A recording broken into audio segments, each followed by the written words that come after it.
وصدق رسوله النبي الأمين المتين المختار الكريم ونحن على ذلك لمن الشاهدين والشاكرين والحمد لله رب العالمين. قبلہ مسمونہ کے بعد قرآن مجید فرقان حمید کی سورہ الفتح کی ایک آیت کریمہ کی مختصر ٹکڑے کی تلاوت کا شرف حاصل کیا. تلاوت کردہ آیت کریمہ کے تحت کچھ سننے اور سنانے سے قبل آئیے اس نبی کے بارگاہ میں جنہیں قرآن یاسین کہتا ہے، آئیے اس نبی کی بارگاہ میں جسے قرآن مزمل کہتا ہے، وہ نبی جنہیں قرآن مدثر کہتا ہے، وہ نبی جن کے زلف کا قسم فرماتا ہے، وہ نبی جن کے چہرے کی چمک کو قرآن والضحیٰ کہتا ہے، وہ نبی جن کے زلف کی کالی گھٹاؤں کو قرآن واللیل کہتا ہے، جن کے آنکھوں کی چمک کو قرآن ما زاغ البصر وما طغیٰ کہتا ہے. آئیے اس نبی کی بارگاہ میں جس انداز سے آپ کو پڑھاؤں میرے ساتھ مل کر پڑھنے کی کوشش کریں. پڑھیے الصلاۃ والسلام علیک یا رسول اللہ، الصلاۃ والسلام علیک یا رسول اللہ، الصلاۃ والسلام علیک یا حبیب اللہ، الصلاۃ والسلام علیک یا نور اللہ، صلی اللہ تعالی علیک وعلی اصحابک صلی اللہ تعالی علیہ وسلم. وہ کمال حسن حضور ہے کہ گمان نقص جہاں نہیں. اعلیٰ حضرت عظیم البرکت کا شعر فرماتے ہیں وہ کمال حسن حضور ہے کہ گمان نقص جہاں نہیں. پھول جتنا خوبصورت ہوتا ہے اس پھول میں اس کے خوبصورتی کے ساتھ ساتھ کانٹے بھی ضرور ہوتے ہیں. جس طرح آگ ہے، آگ اگر جلائیں گے روشن کریں گے تو آگ کے روشنی کے ساتھ ساتھ دھواں بھی ضرور ہوتا ہے. یعنی دنیا کی ہر چیز پرفیکٹ نہیں ہے، مکمل نہیں ہے. آنے والے آتے رہیں گے، دھیان ادھر رکھیں. دنیا میں کوئی چیز مکمل نہیں ہے. خوبصورتی کے ساتھ ساتھ کچھ نہ کچھ کمی ضرور ہوتی ہے، لیکن میرے نبی کی خوبصورتی، ان کا کمال، ان کا وجود، ان کی ذات، جن میں کسی قسم کی کمی، کسی قسم کا نقص، کسی قسم کا اگر ہم گمان کرتے ہیں کہ ان کے اندر یہ نقص ہے، یہ خامی ہے، تو ہم ایمان سے ہاتھ دھو بیٹھیں گے. ہر خوبصورتی کے ساتھ کچھ نہ کچھ کمی ہے. وہی فرماتے ہیں وہ کمال حسن حضور ہے کہ گمان نقص جہاں نہیں. یہی پھول خار سے دور ہے، یعنی یہی ایک ایسا پھول ہے جس میں کوئی کانٹا نہیں ہے. یہی پھول خار سے دور ہے کہ شمع ہے کہ دھواں نہیں. ہر شمع کے ارد گرد تھوڑا نہ تھوڑا دھواں ضرور ہوتا ہے، لیکن میرے نبی وہ شمع لے کر آئے، وہ چراغ روشن کیا، اور خود وہ چراغ تھے جس میں ذرہ برابر دھواں کی گنجائش نہیں. ایسی ہی ان کے صحابی تھے.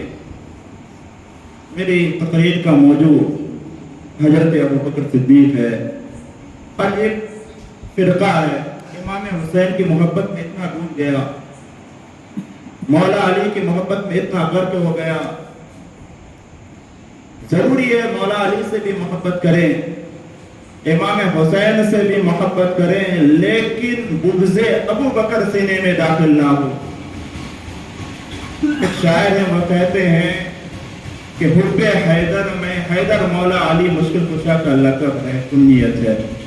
حب کہتے ہیں محبت کو. حب حیدر میں کہیں بغض ابو بکر نہ ہو جائے.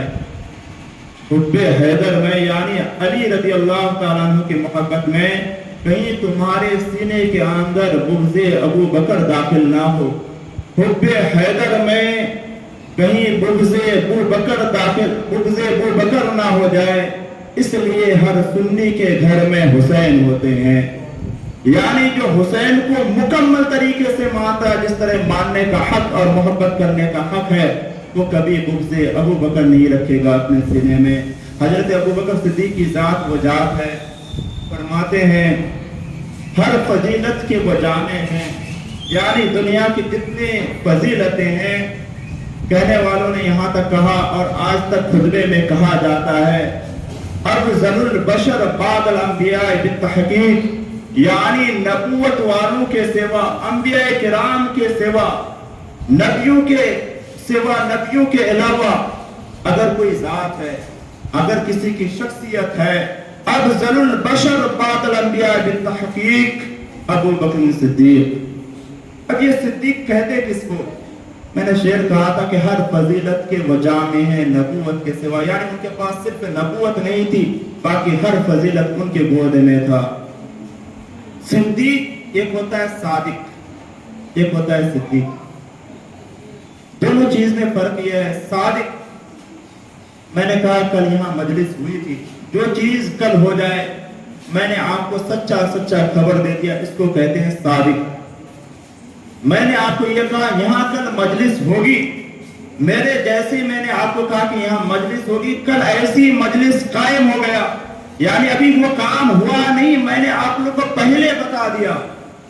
اگر میرے بتانے کے مطابق وہ چیز ہو جائے، اس کو کہتے ہیں صدیق۔ حضرت ابو بکر صادق ہی نہیں بلکہ صدیق تھے۔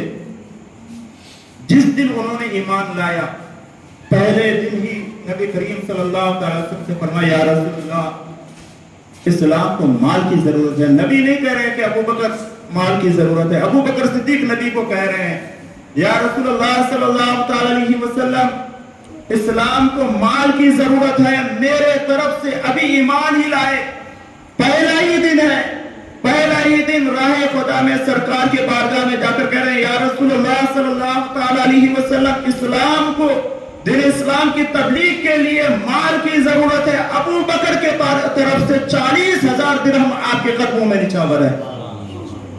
پہلے دن، ابھی پہلی مسلمان ہوئے، پہلے دن ایمان لائے اور 40,000 درہم رسول کے قدموں میں لا کر دھر دیا حضرت ابو بکر صدیق نے۔ یہ حضرت ابو بکر صدیق کی ذات ہے۔ پر جیسے باپ ہوتا ہے ویسی ہی اولاد ہوتے ہیں۔ انسان کے دل میں سب سے زیادہ اگر کسی چیز کی محبت ہے، سب سے پہلا انسان کے دل میں مال کی محبت ہوتی ہے، پھر اولاد کی محبت ہوتی ہے، پھر جان کی محبت ہوتی ہے، یعنی سب سے اوپر جان ہے، پھر اولاد ہے، پھر مال ہے۔ لیکن حضرت ابو بکر صدیق کو تینوں کٹگرے میں رکھے، ان کے مال کو بھی دیکھیے، جان دینے کی جب باری آئی ان کے جان کو بھی دیکھیے، اور اولاد کی جب باری آئی حضرت ابو بکر صدیق فرماتے ہیں، ان کا بیٹا حضرت عبد الرحمن اسلام لانے کے بعد باپ بیٹا آپس میں کھانا کھا رہے تھے، کھانا کھاتے کھاتے حضرت ابو بکر صدیق رضی اللہ تعالیٰ عنہ کے بیٹا نے فرمایا، ابو جان، غزوہ بدر میں آپ اپنے طرف سے لڑ رہے تھے، میں کفار کے لشکر میں تھا، اس وقت وہ ایمان نہیں لائے تھے ان کے لڑکے حضرت عبد الرحمن۔ کہا ابا جان، ہم دونوں میدان جنگ میں تھے، کھانا کھاتے کھاتے باپ بیٹے کی گفتگو ہوتی ہے کہ ابا جان، میدان بدر میں کئی مرتبہ آپ میرے تلوار کے نیچے آ گئے تھے، کئی مرتبہ آپ میرے تلوار کے نیچے تھے، میں نے آپ کو باپ سمجھ کر چھوڑ دیا، میں نے سوچا یہ میرے ابا ہیں، باپ ہے، اس لیے میں نے آپ کو جانے دیا۔ حضرت ابو بکر صدیق رضی اللہ تعالیٰ عنہ کھانا کو چھوڑ دیے کھڑے ہو گئے، کہا بیٹا عبد الرحمن، تو نے مجھے باپ سمجھ کر چھوڑ دیا، اگر بدر کے میدان میں تو میرے تلوار کے نیچے آتا، یہ نہیں دیکھتا یہ عبد الرحمن ہے، میں نے اس کو پیدا کیا ہے، یہ میرا بیٹا ہے، اگر تو میرے تلوار کے نیچے آتا، میں یہ نہیں سمجھتا کہ تو میرا بیٹا ہے، میں یہ سمجھتا یہ میرے رسول کا غدار ہے، میں تجھے قتل کر دیتا۔ یہ حضرت ابو بکر صدیق کا ایمان تھا۔ جس طرح باپ ہوتا ہے ایسی اولاد ہوتا ہے، باپ اگر شراب پیے تو بیٹا بھی سگریٹ نوش فرما ہی لیتا ہے، جیسے باپ ایسے بیٹا اس کے نقش قدم پر چلتا ہے۔ جیسے باپ صدیق تھا ایسی ان کی بیٹی تھی حضرت اسما رضی اللہ تعالیٰ عنہا. ہجرت کے رات کو نبی کریم صلی اللہ علیہ وسلم حضرت ابوبکر صدیق رضی اللہ تعالیٰ عنہ کے گھر پہنچے. حضرت ابوبکر صدیق تیاری کیے ہوئے تھے. جو کھانا رکھا تھا توشہ دان جس کو بولتے ہیں, اس میں انہوں نے رسی باندھنا بھول گیا. ان کی لڑکی حضرت اسما کھڑی تھی. کہا بیٹی ابھی رسی ڈھونڈنے کا وقت نہیں ہے.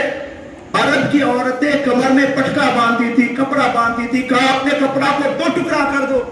حضرت اسما رضی اللہ تعالیٰ عنہ نے اپنے پٹکا کو 2 ٹکڑا کیا, ایک سے توشہ دان پہ باندھا اور ایک اپنے کمر میں باندھ لیا. حضرت ابوبکر صدیق جس دن اسلام لائے تھے اپنے گھر کا پورا مال رسول کے قدموں میں نچھاور کیا. جب ہجرت کر رہے ہیں کہا یا رسول اللہ صلی اللہ علیہ وسلم ہم ایک انجان جگہ جا رہے ہیں, ہم ایک ایسی جگہ جا رہے ہیں جہاں وہاں ہماری کوئی مدد کرے یا نہ کرے. یا رسول اللہ وہاں بھی ہمیں سفر کے خرچے ہیں, وہاں بھی جانے کے بعد مال کی ضرورت پڑ سکتی ہے.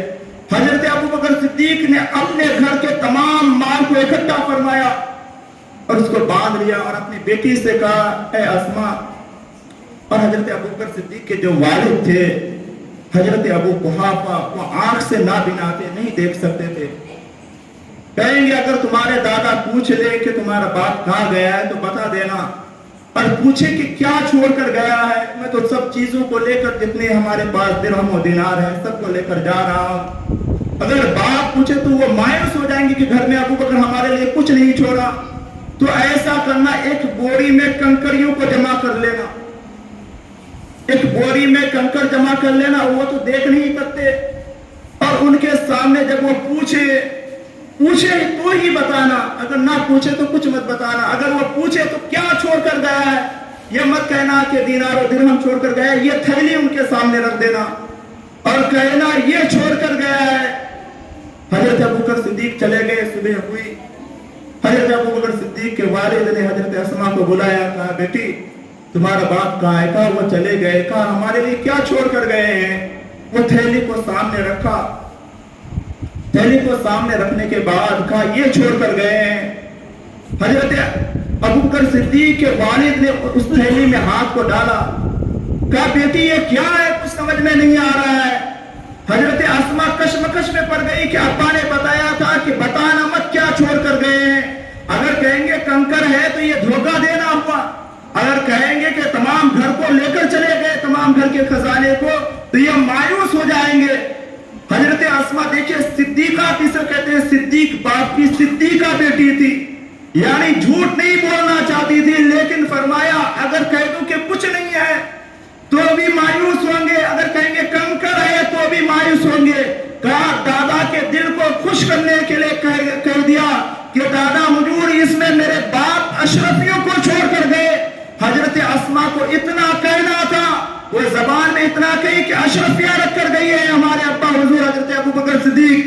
بتایا جاتا ہے کہ اتنا کہنے کے باوجود جیسی حضرت اسما رضی اللہ تعالیٰ عنہ نے فرمایا کہ اشرفیاں ہیں, مورخ بتاتے ہیں کہ اللہ تبارک و تعالیٰ نے ان تمام کنکریوں کو اشرفیوں میں تبدیل فرما دیا. یہ زبان کی طاقت تھی, یہ زبان کی قوت تھی. صدیق باپ کی صدیقہ بیٹی تھی. باپ جس انداز سے ہوتا ہے اولاد بھی اسی انداز سے ہوتا ہے. باپ اگر صدیق ہو تو بیٹیاں بھی صدیقہ پیدا ہوتی ہے. حضرت اسما رضی اللہ تعالیٰ عنہ جیسی تو اپنے کپڑے کو پھاڑا تھا, نبی نے ان کو ایک لقب دیا کہ 2 پٹکے والی. صبح قیامت کے یہ لقب مشہور ہو گیا حضرت اسما کے لیے کہ یہ 2 پٹکے والی ہے. انہوں نے بھی اسلام لایا. زبان میں اتنی قوت بیٹی کی ہو, اگر وہ کنکریوں کو کہہ دے یہ اشرفیاں ہیں تو اللہ تبارک تعالیٰ ان کی زبان کا لاج رکھ لے, کنکریوں کو اشرفیوں میں تبدیل فرما دے, تو ان کے باپ حضرت ابوبکر صدیق کا کیا مقام ہوگا. دوستو ایک فرقہ ہے جسے رافضی کہتے ہیں, وہ حب حیدر میں اتنے غرق ہو چکے. آج ہم لوگ بھی نہ جانے انجانے ایک چیز پڑھتے ہیں, دروازم مست قلندر علی دا پہلا نمبر. یہ بالکل سلاسل غلط ہے. سب سے پہلا خلیفہ حضرت ابوبکر صدیق ہے. یہ ہمارا ایمان ہے, یقین ہے. اگر اس سے آپ بہک گئے ہیں تو ایمان سے خارج ہو جاتے ہیں. حضرت علی المرتضیٰ بے شک ان کے بے شمار فضائل ہیں، بے شمار ان کے کمالات ہیں، وہ اپنی جگہ، لیکن حضرت ابوبکر صدیق سب سے پہلا دین کی خدمت کرنے والا انسان، ان کی محبت بھی ہمارے سینے کے اندر ہونا بھی ضروری ہے، ان کی بغض سے اللہ ہمیں بچائے، ان کی محبت کا حیات ہمارے سینوں پر اللہ تبارک و تعالیٰ زندہ و جاوید فرمائے۔ اللہ تبارک و تعالیٰ ہمیں کہنے سننے سے عمل کی توفیق عطا فرمائے۔ آمین وآخر دعوانا الحمدللہ رب العالمین۔